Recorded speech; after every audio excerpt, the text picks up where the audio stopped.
Hi, good morning Carl. We're at 253 Waterloo Road. Top left over there is Unit 7.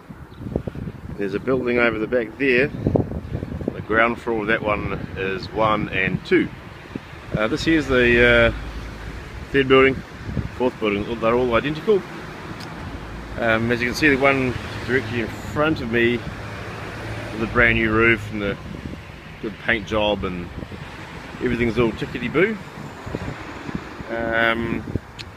I will head back down into the forecourt area.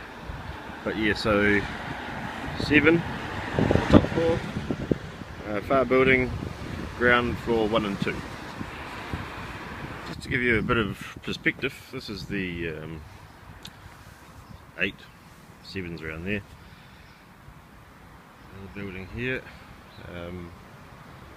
Letter boxes, and it's quite a wide driveway. You get 2 cars down here easy.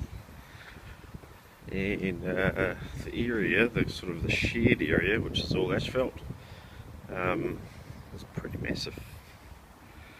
That building over there, clearly they've had issues getting some sort of agreement between upper level owners and lower level owners to sort their maintenance out.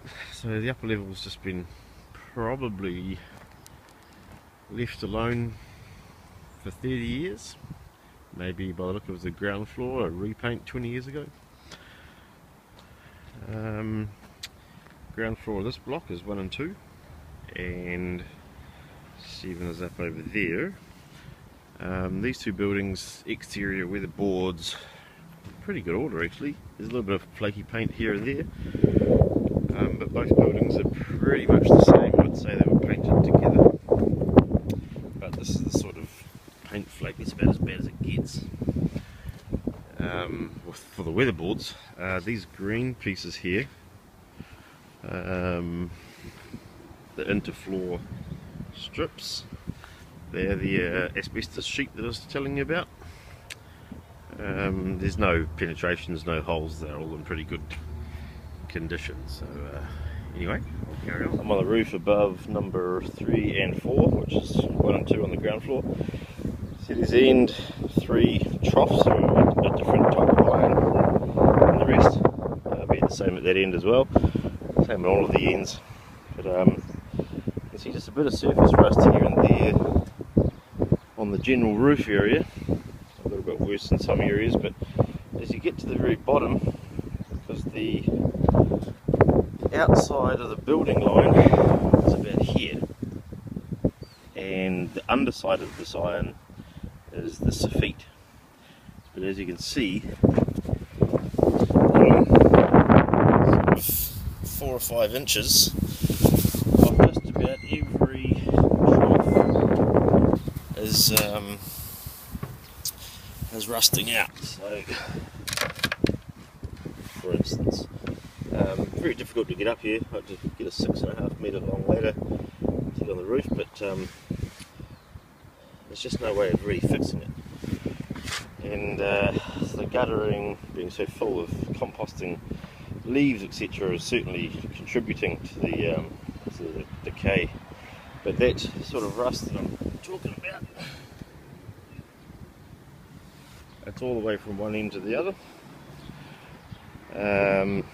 It's not as bad on this side, and that'll be purely because of the leaf fall.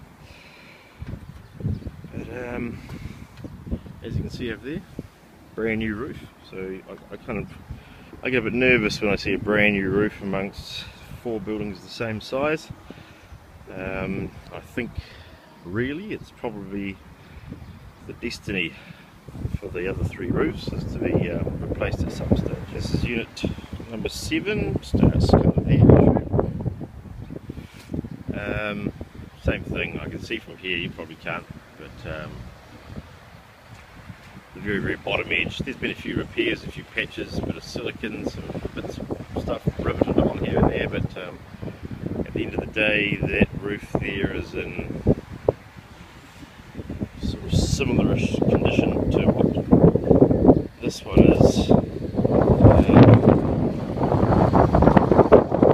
This is the sort of decay that I'm talking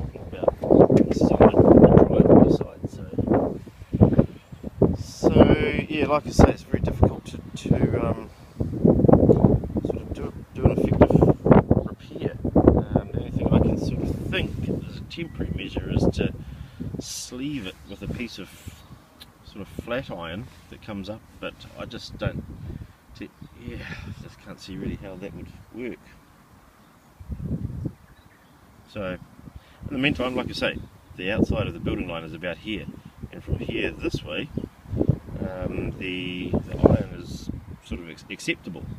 So any failure from here that way is only ever going to result in water dripping down the outside of the building. But still, nonetheless, I think the new roof is the way. Surface rust is beginning to progress in a few areas. Cat flashing in some areas. I dread to start poking around with my finger down there just in case I put a hole in it, but yeah, that is the state of the 3 roofs on the 3 buildings here, pretty much.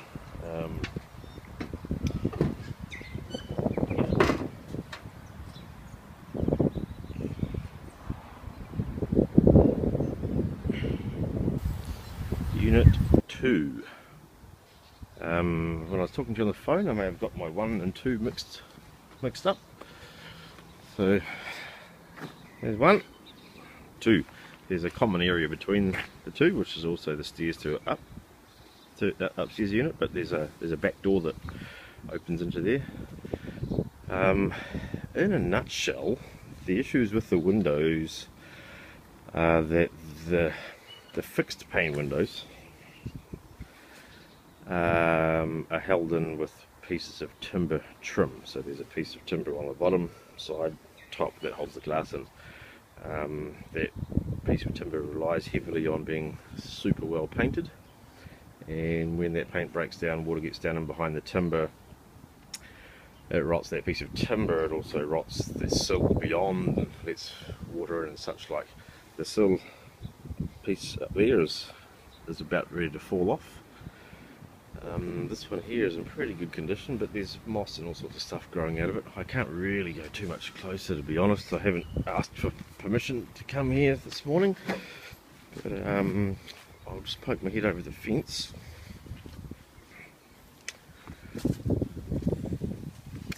That window there is a goner.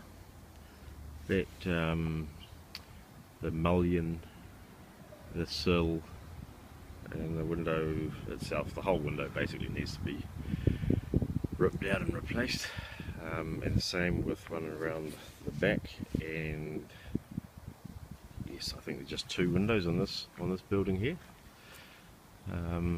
but yeah, the same thing's happening to the level above. There's moss and grass and rot and all sorts of stuff starting to happen up there. So yeah, pretty good condition really, but the windows are crapping out. Unit 1. So front door through there. Timber. Totally rotten.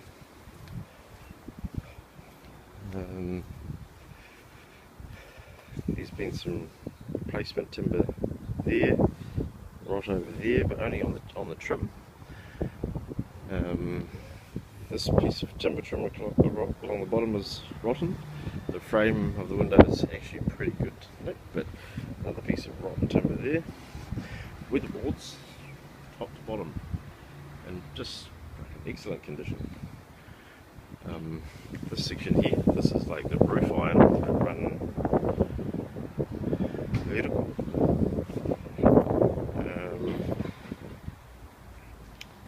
Moving around the corner. And this is the back of 1 and 2.